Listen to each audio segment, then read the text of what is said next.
Hello everyone, and welcome to my YNR official 24 channel. Sienna breaks into the secret room, shoots Jack, rescues Matt, and leaves Diane pulsing under a deadly warning to keep quiet, all unfolding like a dark blast over the young and the restless, as the retired room beneath the Abbott heritage becomes the stage for a moment that changes every life connected to it ever, because Sienna, long undervalued and dismissed as a supplemental player, eventually reveals the depth of her resoluteness and the ferocity of her fidelity when she uncovers the horrifying verity that Matt is being held against his will, cured, manipulated, and silenced to cover secrets that important people are hopeless to bury.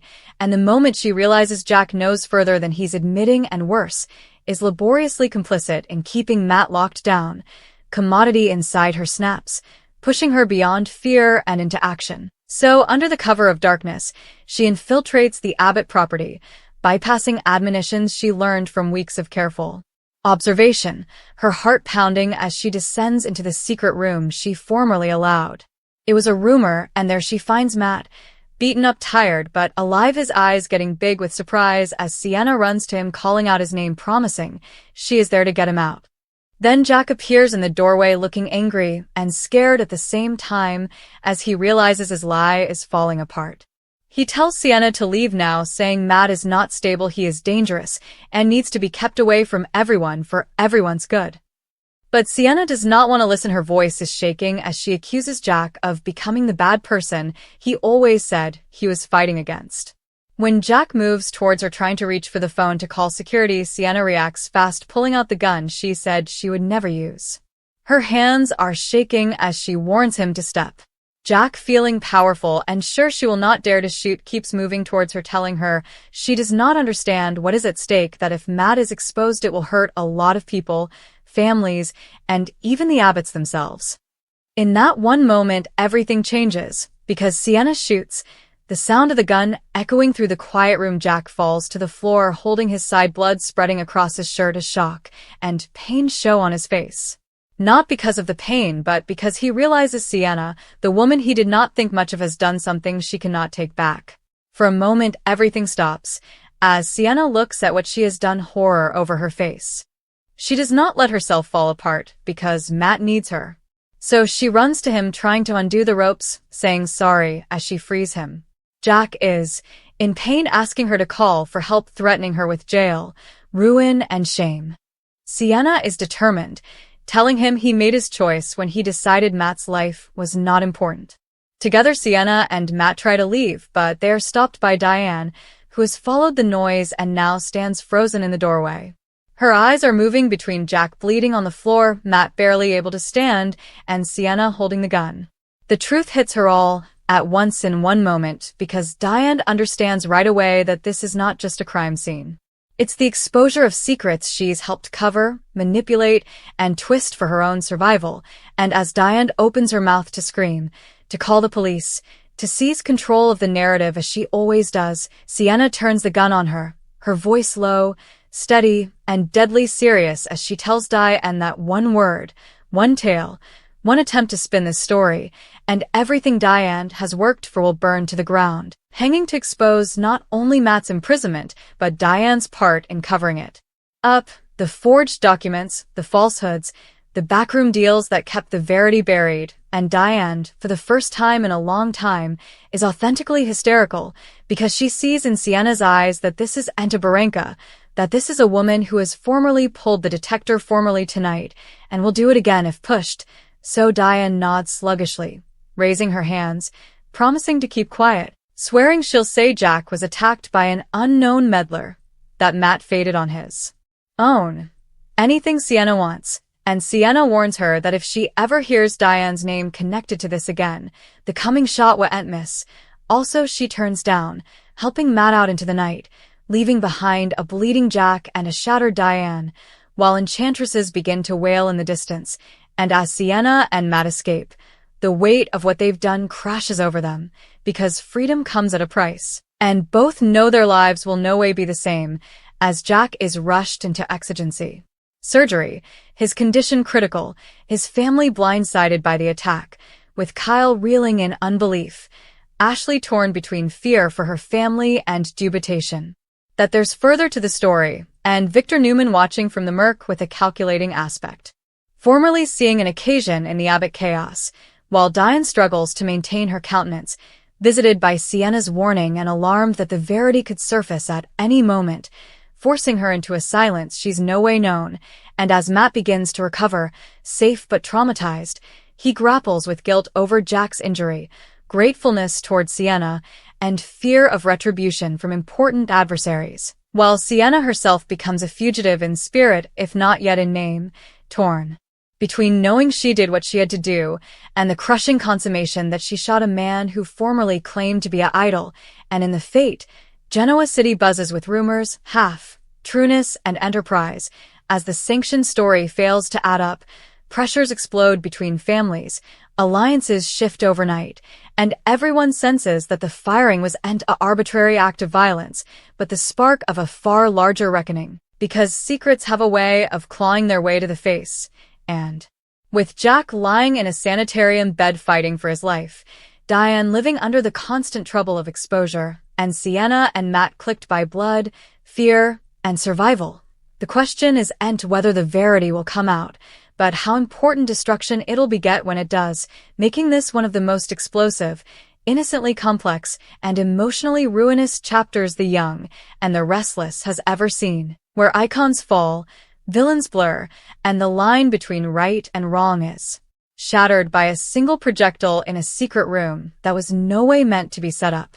In the long, suffocating hours after the projectile that tore through the secret room, the impacts ripple outward like a slow, burning explosion, because Genoa City no way sleeps when blood is revealed, and Jack Abbott's firing becomes the kind of rumored reproach that slithers through hallways, boardrooms, and bedrooms likewise, growing darker with every retelling, as croakers fight to stabilize him in the ICU, their voices hushed but critical, machines telephoning like a grim preamble while Ashley stands at his bedside gripping his hand, her mind replaying every argument, every warning she ever ignored, visited by the possibility that Jack's preoccupation with control eventually led him then, while Kyle paces the corridor like a boxed beast, torn between fury at the unknown shooter and a eating sense that his father was hiding commodity far worse than anyone imagined, because pieces do add up: the security footage mysteriously missing,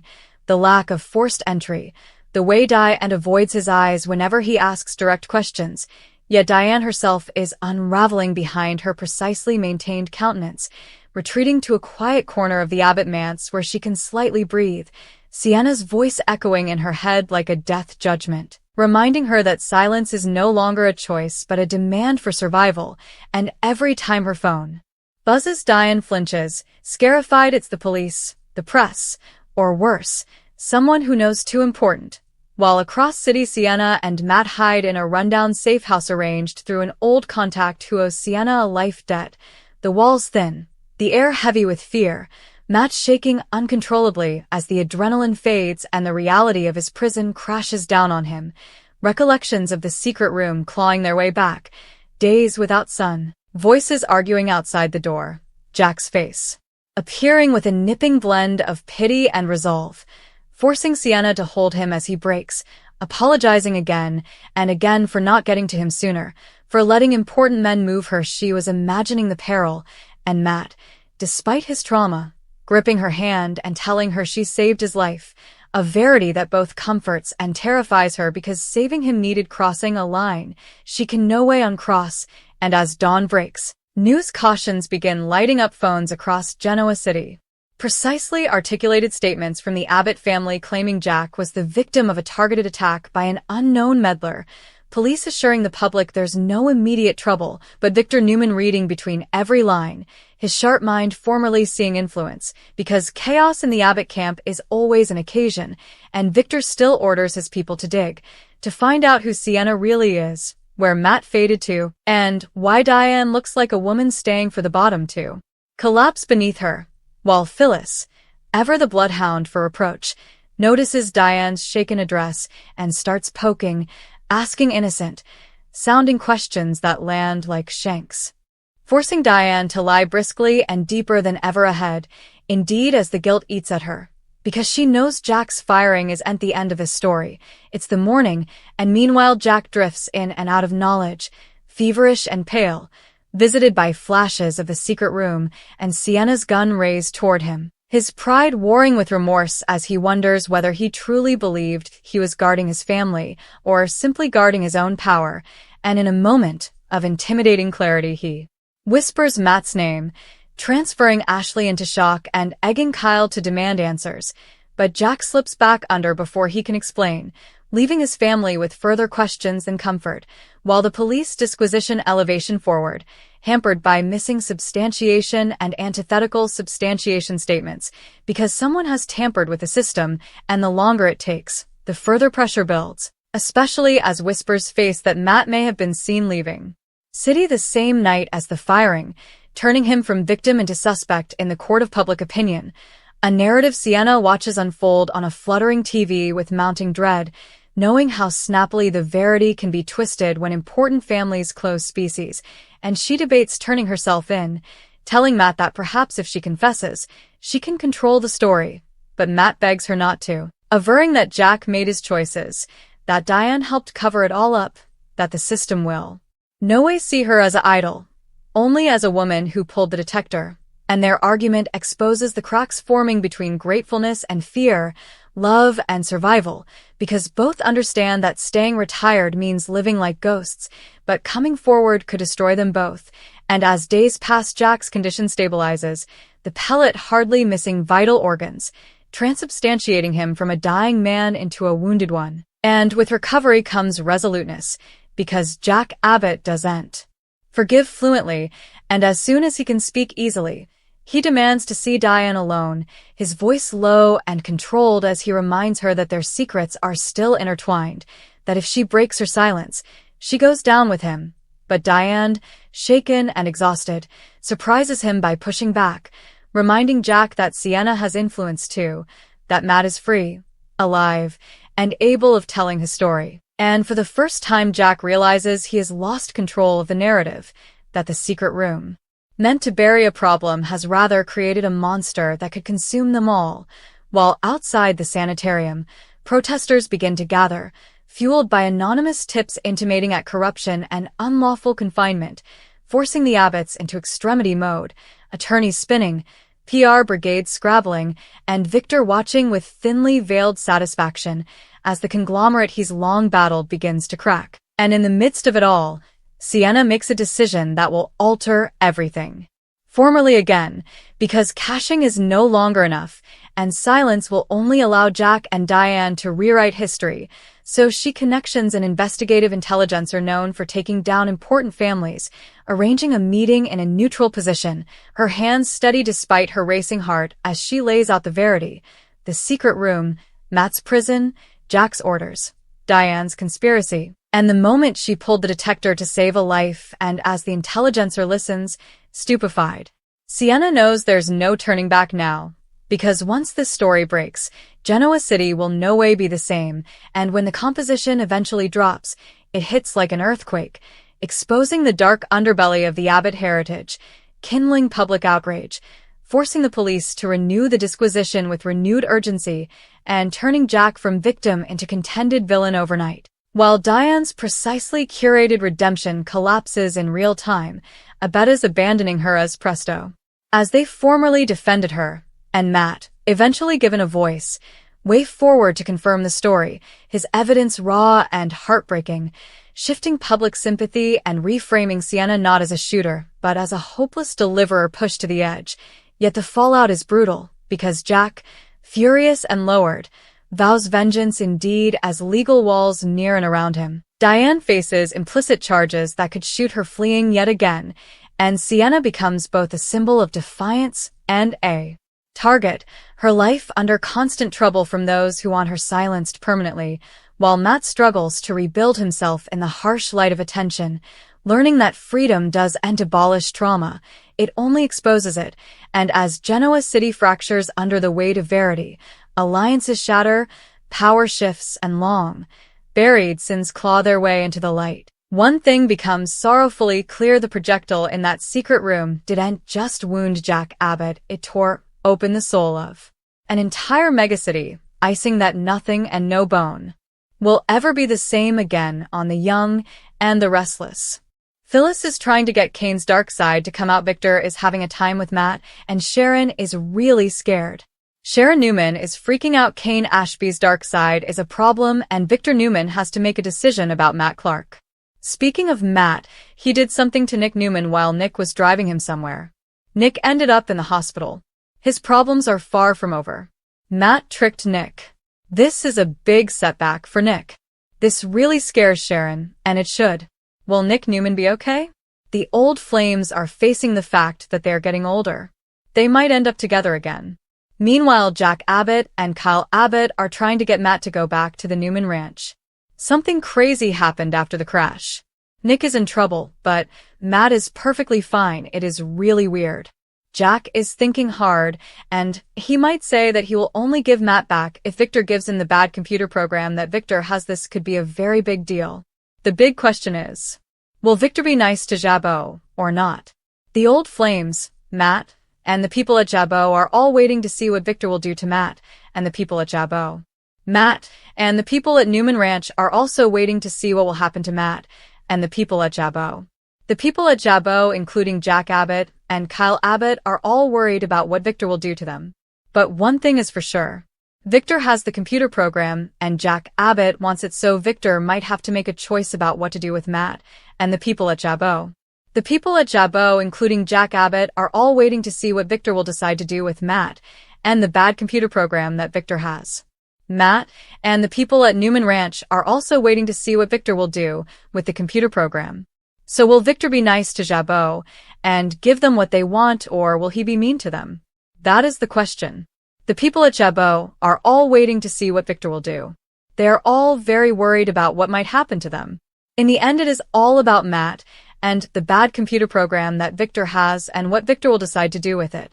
So the people at Jabot, including Jack Abbott and Kyle Abbott, are all waiting to see what Victor will do with the computer program and Matt. That is the question. What will Victor do with Matt and the bad computer program, and will he be nice to Jabot or not? Rewritten too. The old flames are facing the fact that they are getting older, and they might end up together again. Meanwhile, Jack Abbott and Kyle Abbott are trying to get Matt to go back to the Newman Ranch. Something crazy happened after the crash. Nick is in trouble, but Matt is perfectly fine. It is really weird. Jack is thinking hard, and he might say that he will only give Matt back if Victor gives him the bad computer program that Victor has. This could be a very big deal. The big question is, will Victor be nice to Jabot or not? Becomes. The old flames are facing the fact that they're getting older, and they might end up together again. Meanwhile, Jack Abbott and Kyle Abbott are trying to get Matt to go back to the Newman Ranch. Something crazy happened after the crash. Nick is in trouble, but Matt is perfectly fine. It is really weird. Jack is thinking hard, and he might say that he will only give Matt back if Victor gives him the bad computer program that Victor has. This could be a very big deal. The big question is, will Victor be nice to Jabot or not? Is the best that can be done here. The old flames are facing the fact that they are getting older. They might end up together again. Meanwhile, Jack Abbott and Kyle Abbott are trying to get Matt to go back to the Newman Ranch. Something crazy happened after the crash. Nick is in trouble, but Matt is perfectly fine. It is really weird. Jack is thinking hard, and he might say that he will only give Matt back if Victor gives him the bad computer program that Victor has. This could be a very big deal. The big question is, will Victor be nice to Jabot or not? Final answer. The old flames are facing the fact that they are getting older. They might end up together again. Meanwhile, Jack Abbott and Kyle Abbott are trying to get Matt to go back to the Newman Ranch. Something crazy happened after the crash. Nick is in trouble, but Matt is perfectly fine. It is really weird. Jack is thinking hard, and he might say that he will only give Matt back if Victor gives him the bad computer program that Victor has. This could be a very big deal. The big question is, will Victor be nice to Jabot or not? Victor is really clever and sneaky. If he gets his hands on Matt, I do not think he needs to deal with Jack all. Even if Victor says okay to some kind of agreement, how do we know that Victor will actually keep his word? It seems like Victor is trying to figure out who he dislikes more, Matt or Jack. We all know who we would rather take to the orange groves. Maybe the whole thing will end with the police getting called, and they will have to handle the terrible Matt. The big question is, will we see Matt again after this week? Matt signed up for a time, but fans really want to see Matt stay on the show. Matt is a legend. People love him. Will Victor and Jack become friends again? Meanwhile, Phyllis Summers is playing with Kane's feelings because he is very sad. Kane is sad because Lily